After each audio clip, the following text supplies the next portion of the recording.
I walked into the house on our anniversary, still holding the card I'd picked out for him.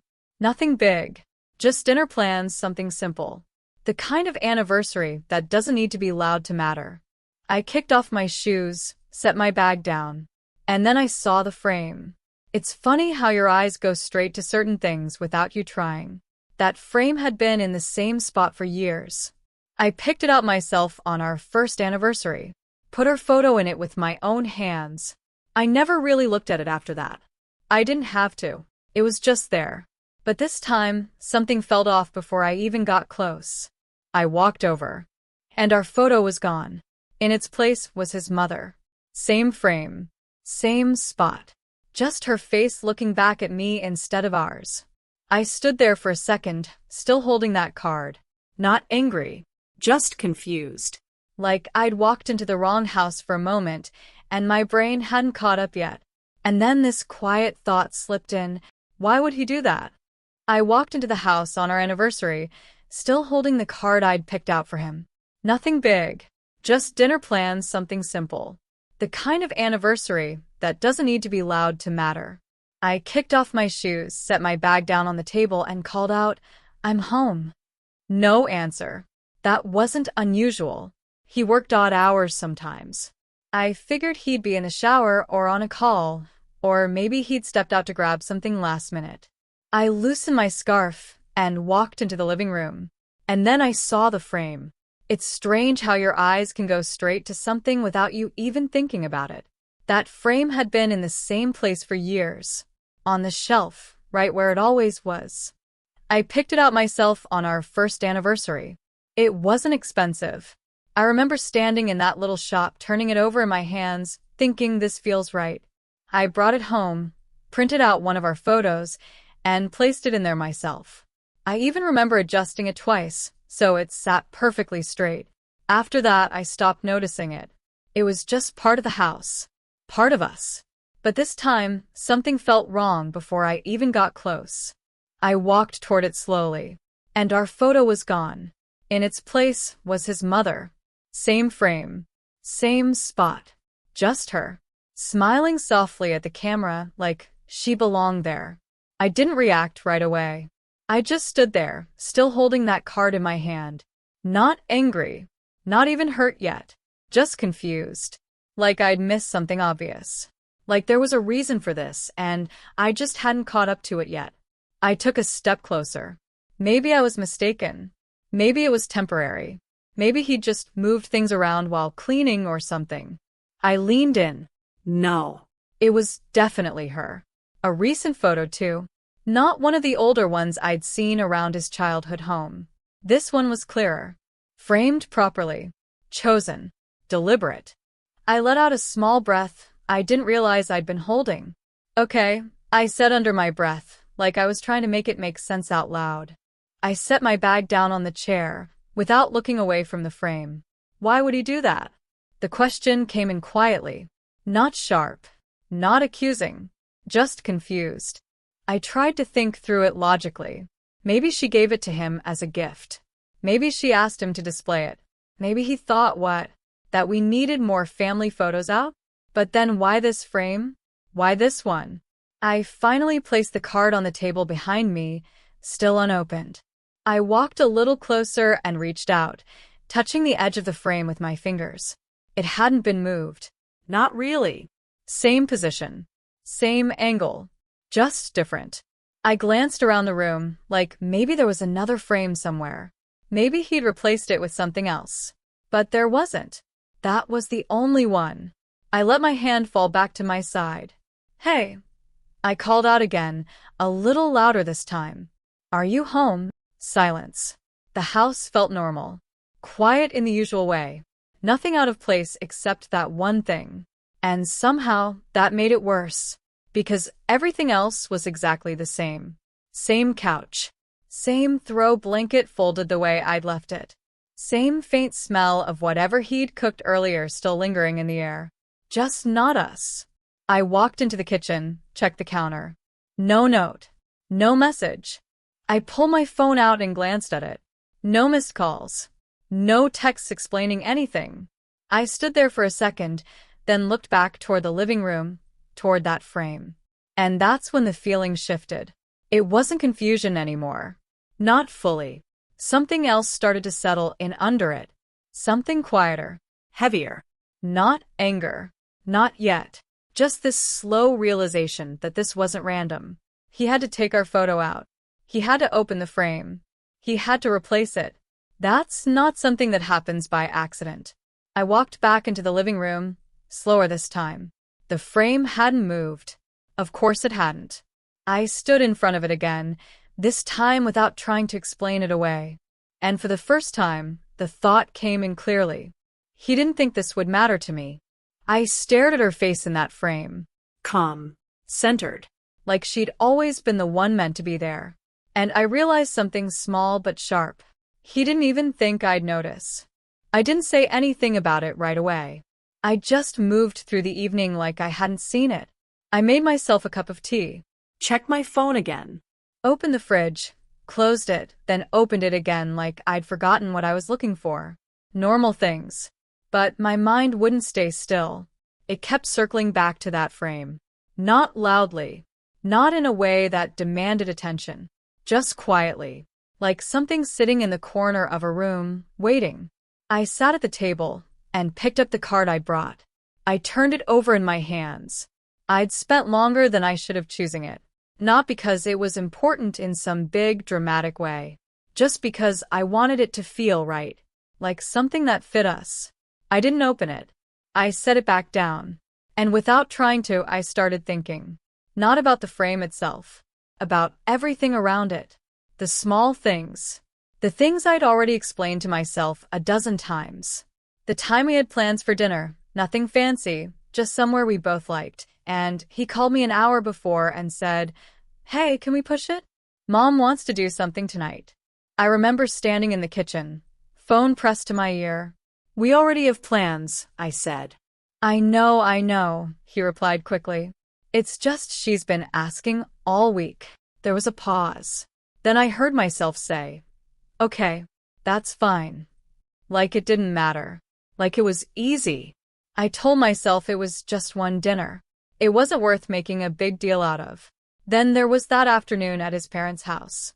We were talking about something small, I don't even remember what it was exactly. Something about how something should be done, or where something should go. I said one thing.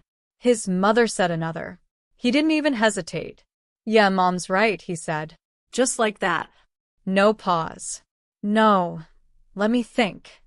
No turning to me. I remember looking at him for a second, waiting for him to add something. To balance it out. He didn't. And I smiled. Nodded. Let it go. Later, in the car, I almost brought it up. I even started. "Hey," earlier. But then I stopped. Because what would I say? That I needed him to agree with me in front of his mother? That felt petty. So I let it sit. Then there were the smaller things. The way she still called him by that childhood nickname in front of everyone. "Come here, sweetheart," she'd say, like he was still 10 years old. And he'd just go.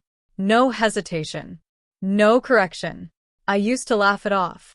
It's just how she is, I told myself. It's harmless. And maybe it was. Each of those things on their own didn't feel like enough to question anything. They were small. Normal even. The kind of things people overlook in families all the time. I told myself I was lucky, actually. No screaming. No open conflict. No dramatic tension. Just a mother who loved her son. A husband who respected his mother. That was supposed to be a good thing. I remember thinking that. I remember choosing that version of the story. But sitting there at the table, with that frame still in the other room, those moments didn't feel separate anymore. They started to line up. Not dramatically. Just clearly. Like pieces of something I hadn't put together before. I stood up slowly and walked back into the living room. The frame was still there. Of course it was. I didn't get closer this time. I just stood at a distance, looking at it the way you look at something once you've already understood what it is. And it didn't feel confusing anymore. Not really. It felt consistent. Like it belonged to the same pattern I'd been ignoring. He didn't replace our photo to hurt me. That wasn't it. He did it because, in his mind, it didn't cost anything. That frame wasn't fixed. It wasn't symbolic. It wasn't ours. It was just a place to put a photo. Interchangeable. I folded my arms loosely and leaned against the wall. And another thought came in. Quieter than the first one. More precise. If she had asked him to take our photo out, would he have hesitated? I didn't like that question. I didn't try to answer it. But I didn't push it away either. Because something in me already knew why it was there. I looked at the frame one more time. At her face. Centered. Comfortable. Like she had always belonged in that space. And for the first time, I stopped trying to adjust the story to make myself feel better. I just let it sit as it was. The frame wasn't just a frame anymore. It was a summary of choices, of priorities, of things I had seen and decided not to name. And now that I had seen it clearly, I couldn't unsee it. He came home a little after 7. I heard the door open, the familiar sound of his keys hitting the bowl near the entrance. "Hey," he called out. I was in the living room, close enough to the frame that I didn't have to look far. "Hey," I said back. He walked in, loosening his jacket, glancing at me, then around the room like he always did. Nothing in his face changed. No hesitation. No flicker. That told me something before we even spoke. "How was your day?" he asked. "Fine," I said. A small pause. Then I added, "Your mom stopped by?" He nodded easily. "Yeah, for a bit." Like it was nothing. Like it didn't need more than that. I let a second pass. Then I tilted my head slightly toward the shelf. "The frame," I said. He followed my gaze. And for the first time, something shifted on his face. Not guilt. Not even concern. Just surprise. "Oh," he said. "Yeah." That one word settled it. He didn't expect me to notice. I watched him for a moment. "Why is her photo in there?" I asked. My voice stayed calm. Even. I wasn't trying to corner him. I just wanted to hear him say it. He glanced back at the frame, then at me again. She mentioned she didn't have a recent photo displayed anywhere," he said. "So, I just put one there." He shrugged slightly. Like he'd moved a vase. Like he'd changed a cushion. I didn't respond right away. I let his words sit. "You took ours out," I said. It wasn't a question. He blinked, like he hadn't thought about that part. "Well, yeah," he said. "I mean, I didn't think it was a big deal." There it was. Simple. Uncomplicated. I nodded once, slowly. "Do you remember where that frame came from?" I asked. He frowned a little, thinking. I don't know. We've had it for a while, right?" I held his gaze. "I bought it," I said. Another pause. "Okay," he said carefully. "Our first anniversary," I added. I picked it out, printed that photo, put it in there myself. I kept my tone steady. Not sharp. Not emotional. Just clear. He shifted his weight slightly. "I didn't realize that," he said. And I believed him. That was the part that landed the hardest. Because there was no defensiveness in it. No attempt to twist it. He genuinely hadn't thought about it. I let out a quiet breath. "It's not about the frame," I said. He looked at me, waiting. "It's about what it represents," I added. He didn't answer right away. I could see him trying to follow what I meant, but not quite getting there. "I just thought it would be nice for her," he said finally. "She mentioned it, and I'm not saying you shouldn't care about her," I interrupted, still calm. He stopped. "I'm saying you replaced us without even thinking twice," I said. That hung there. He looked back at the frame again. Then at me. "I didn't see it like that," he said. "I know," I replied. And I did. That was the problem. He rubbed the back of his neck. Uncomfortable now. "I can switch it back," he said. "It's not a big deal." There it was again. Not a big deal. Like the meaning only existed if I insisted on it. I shook my head slightly. "It already is one," I said. He went quiet. For a moment, neither of us moved. The room felt smaller somehow. He looked like he wanted to fix it, but didn't know what fixing it actually meant. I wasn't trying to hurt you, he said. I know, I repeated. And that was true, too. He hadn't done it to hurt me. He'd done it because it didn't cost him anything. I stepped a little closer to the shelf, not touching the frame yet, just standing there. You didn't think about it at all, I said softly. He didn't answer, because there wasn't an answer that would change it. The silence stretched for a second. Then I let it go, not because it was resolved, just because I understood it now. I turned away from the shelf. Anyway, I said, almost gently, I brought a card. He blinked, like the shift caught him off guard. Oh, yeah, he said. I didn't get anything yet. I was going to. It's fine, I said. And I meant it. Not in the way people say it to end a conversation.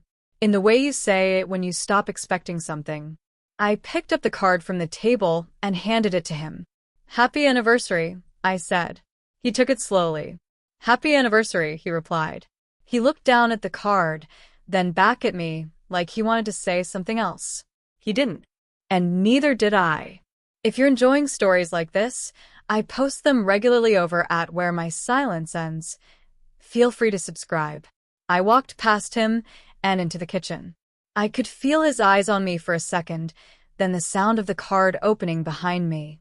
I leaned against the counter, staring at nothing in particular. The conversation hadn't exploded. There was no fight, no raised voices, just clarity. And somehow, that felt heavier. Because now I knew. It wasn't a misunderstanding. It wasn't a one-off. It was a way of seeing things, a way of placing things. And in that quiet, ordinary room, I realized exactly where I stood in it. He stayed quiet for a while after that. I could hear him moving around in the living room. The soft shuffle of paper. The sound of the chair pulling back slightly. Normal sounds. Nothing urgent. Nothing broken. I stood in the kitchen a little longer than I needed to, then finally pushed myself off the counter and walked back in. The frame was still there. Of course it was. His mother's photo still sitting inside it, like nothing had shifted. He glanced at me when I entered, like he was waiting to see what I would do. Not what I would say. What I would do. I walked straight past him. Didn't stop. Didn't explain.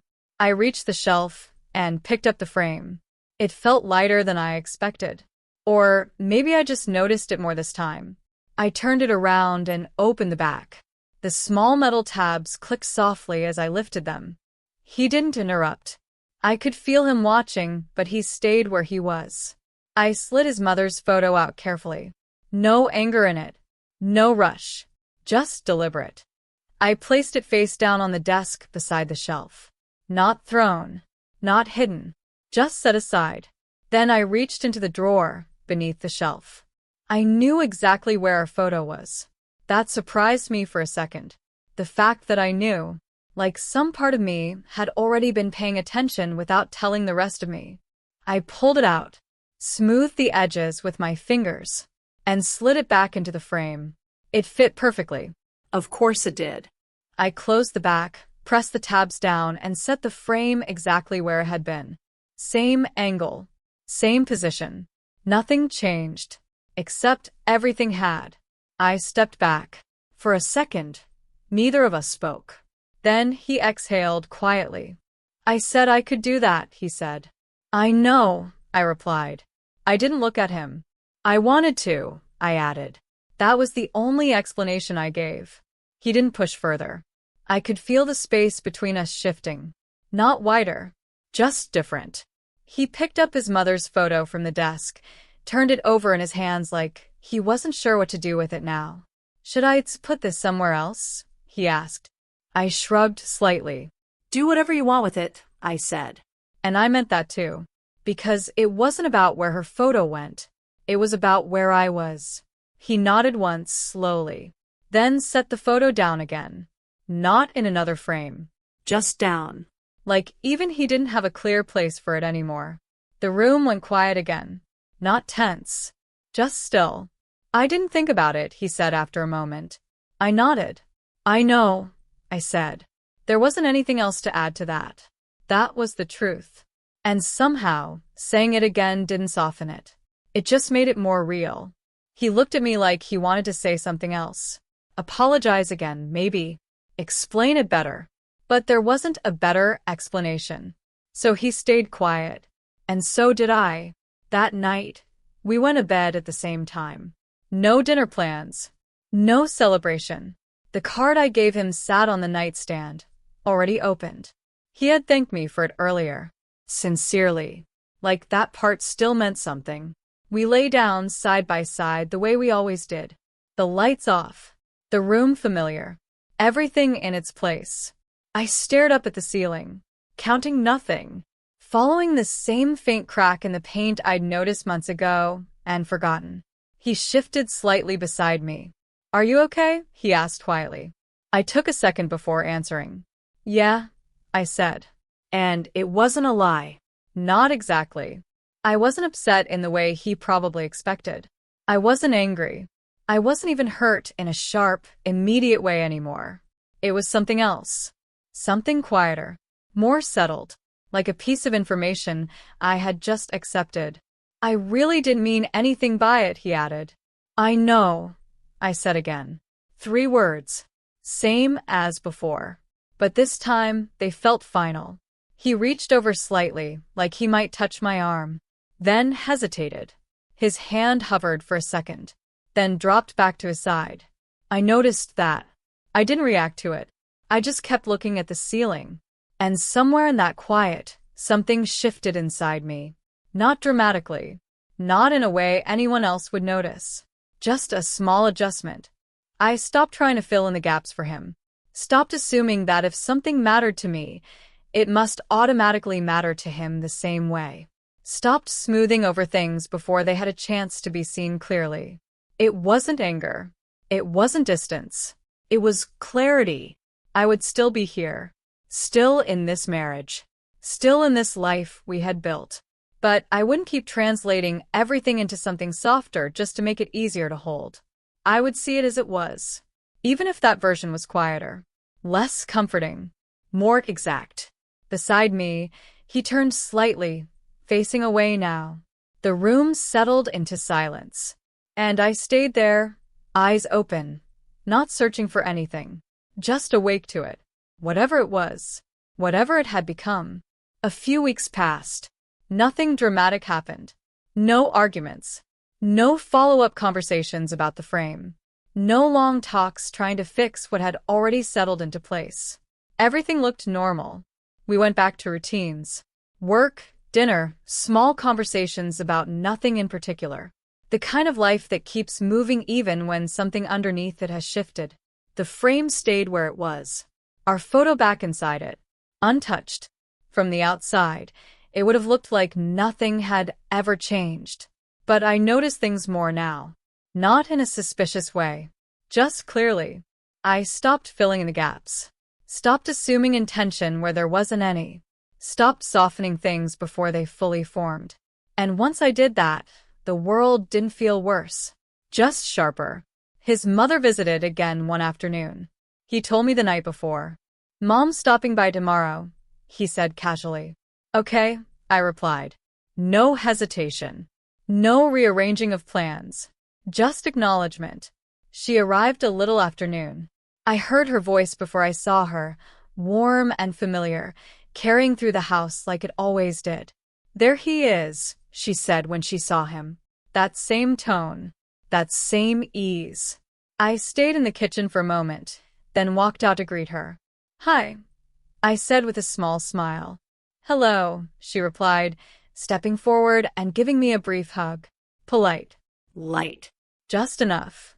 We settled into the living room. She sat on the couch. He took the chair beside it.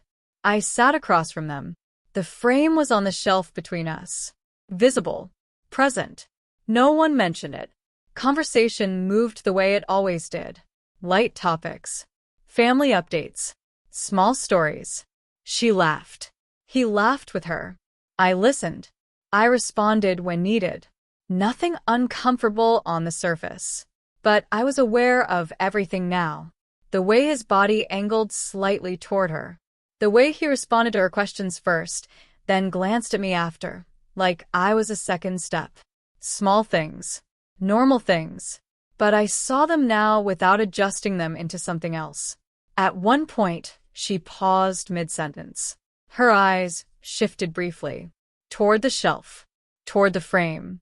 It was quick. So quick someone else might have missed it. But I didn't. She didn't say anything. Didn't react. Just continued speaking like nothing had happened. But something had. I didn't look at the frame. Instead, I looked at him. He noticed it too. I saw it in the way his eyes flicked in the same direction. Then back to her. Then to me. It was subtle. But for the first time, I saw him actually register it. Not just the frame. The situation. The choice. And the space it created. He went quiet for a second. Not long enough to interrupt the conversation. Just enough to shift something. His mother kept talking. Unbothered. Unchanged. But he wasn't in it the same way anymore. He glanced at me again. This time, he didn't look away immediately. There was something in his expression. Not guilt. Not exactly regret. More like awareness catching up too late. I held his gaze for a second. Then looked away. Not cold. Just steady. The conversation moved on. But something had already happened. A little later, as his mother was telling a story, he shifted in his seat. Then, without saying anything, he reached over and took my hand. It was small, quiet, almost easy to miss. But it wasn't accidental. He didn't just brush against me. He held my hand. In front of her. I felt it immediately. The weight of it. The intention. I looked down at our hands for a second. Then back up. His mother noticed. Of course she did. Her eyes flicked down briefly. Then back up again. She didn't comment. Her expression didn't change. But the air in the room shifted. Just slightly. Enough. I didn't pull my hand away. I let him hold it. My fingers stayed relaxed in his. From the outside, it probably looked like a simple, affectionate gesture. Something natural. Something good. And maybe it was. Maybe, for him, it meant something important. A correction. A statement. A choice. But inside, it didn't land the way it used to. There was no warmth spreading through me. No quiet reassurance. No sense of being chosen in a way that erased everything else. Just acknowledgement. I understood what he was doing. I saw it clearly. And I let it happen. But it didn't change what I had already seen. It didn't undo it. It didn't rewrite it. His thumb moved slightly against my hand. A small, familiar motion. I used to love that. I used to feel it instantly. Now I just noticed it. Like everything else. Present. Clear. But different. I glanced at the frame again. Our photo still sitting there. Exactly where it had always been. And for a moment, I understood something I hadn't fully put into words before. Nothing in this room had actually gone back to the way it was. It just looked like it had. And that was the part no one else would ever see. Except me. The frame is still there. Same shelf. Same angle. Same soft layer of dust gathering in the corners if I forget to wipe it for a few days. Our photo is in it. If you walked into the house now, you wouldn't notice anything unusual. You'd see a married couple's picture in a frame that looks like it has always belonged there. You'd probably think it was sweet. Ordinary. One of those small things people stop seeing because it fits so neatly into the background of a life. And in a way, that's exactly what it is. Background. Something that stays in place whether the meaning inside it survives or not. I still clean around it. That surprised me at first. I thought maybe after that night, after everything that followed, I'd want to put it away, move it to another room, replace it with something neutral. A candle, a plant, anything that didn't carry so much quiet weight. But I didn't. I left it where it was, not because it still meant the same thing, just because I was done pretending that moving objects around could fix what had already settled inside me. That was the real change, not the frame. Me. I used to think marriage was built on the obvious things. The big promises. The shared plans. The anniversaries. The routines that make a life feel solid. And those things matter. They do. But now I think a marriage also lives in smaller places. In what gets noticed without being explained. In what is protected without being requested. In what feels permanent to one person and interchangeable to the other. That frame taught me that. Not in one dramatic moment. Not in some explosive, life-ending way. Just slowly. Clearly. In a way I couldn't argue with once I saw it. He and I stayed together. That part is true. There was no final blowout. No bags packed in the middle of the night. No scene where I stood in the doorway and announced I deserved better. Life is not always that neat. Sometimes what happens is quieter than that. Sometimes you stay, but you stop standing in the same emotional place you used to. That's what happened to me. I didn't become bitter. I didn't start punishing him in little ways. I didn't turn cold or cruel or sharp-edged. I simply stopped waiting for him to choose me in ways he had never really learned to. That sounds sad when I say it plainly, but it didn't feel sad forever. At first, it did. At first, it felt like something had gone missing from the room, and only I could tell. I'd watch him do small kind things and feel two truths at once. He loved me, in the ways he knew how. And there were places inside that love where I was still not first. For a while, I didn't know what to do with that. Then, eventually, I did. I built around it. Not out of revenge. Not out of defeat. Out of self-preservation. I started saying yes to things without checking whether they fit neatly around him first. Lunch with a friend on a Saturday. An evening class I'd put off for months because it seemed easier to stay home. Little routines that belonged only to me. A walk with my phone on silent. Coffee in the same corner table once a week. Buying flowers because I liked seeing them on the counter, not because there was a reason. Small things. But small things matter. I think that's what I understand now more than I used to. A life doesn't only break in big ways. It also gets restored in small ones. Not restored back to what it was. Restored into something livable. Something honest. That honesty changed the way I moved through the house. Changed the way I listened. Changed the way I answered questions I used to soften. If he asked, "Are you okay?" I didn't automatically say yes just to keep the evening smooth. If something bothered me, I said it earlier. Plainly. Not dramatically. Not with a speech prepared in my head. Just enough that my own experience didn't disappear while I was busy protecting everyone else from discomfort. And he noticed. Not all at once, but over time. I think he noticed that I no longer rushed to make things easy. No longer translated silence into peace. No longer filled every empty space with understanding before anyone had earned it. To his credit, he changed in some ways too. Small ways. Real ways. More deliberate ones. He started catching things earlier. Started pausing before agreeing too quickly, before defaulting too easily, before assuming I would absorb whatever needed absorbing. I saw the effort. I did.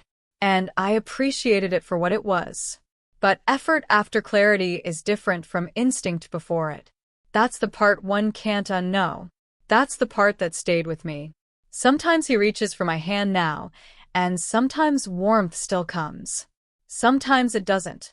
Sometimes I look at him and see the years we've built, the ordinary loyalty of shared life, the history that doesn't vanish just because one truth became visible. And sometimes I also see the woman I was before all this, the one who thought being loved and being chosen were always the same thing. She's the one who changed the most. I miss her sometimes. Not because she was happier, because she was more certain. There's a softness in certainty that you don't appreciate until it's gone. But I don't want her life back exactly as it was. Because she survived by explaining too much away. By making herself comfortable inside things that should have made her stop and look closer. I don't do that anymore. Now, when I dust that shelf, I lift the frame carefully and wipe beneath it. I set it back down in the same place every time. I don't stare at it. I don't avoid it either. It's just part of the room now and part of what I know. That's all. Some marriages end with shouting. Some end with betrayal so obvious, there's no need to name it twice. And some don't end at all. They simply lose a version of themselves, and the people inside them have to decide whether they can live honestly with what remains. I could. That was my answer. Not because nothing changed. Because it did. The frame stayed. The photo stayed. I stayed. But I no longer look at any of it the way I used to. Some things keep their place long after they lose their meaning. And learning that changed mine. If stories like this resonate with you, I post them regularly at where my silence ends. Subscribe if you want more, and let me know what you think about this one.